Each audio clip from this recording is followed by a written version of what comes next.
இப்போலாம் கல்யாணத்துக்கு அப்புறம் மாமியார் மருமக பிரச்சனை இருக்கோ இல்லையோ, மருமகளுக்கும் நாத்தனாருக்கும் பிரச்சனை கண்டிப்பாக இருக்குதுங்க.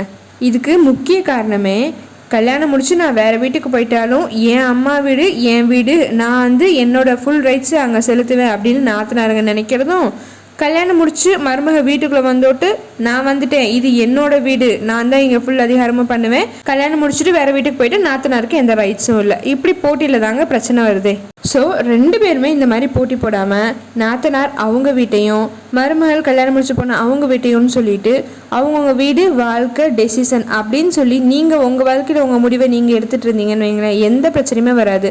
அந்த வீட்டோட பொண்ணுங்கிற முறையில் நாத்தனாருக்கு சில தனிப்பட்ட உரிமைகள் இருக்குது, மருமகள்ங்கிற முறையில் அவங்களுக்கும் தனிப்பட்ட உரிமைகள் இருக்குது. அந்த உரிமைகளை ஒருத்தருக்கு ஒருத்தர் பறிக்க நினைக்காதீங்க.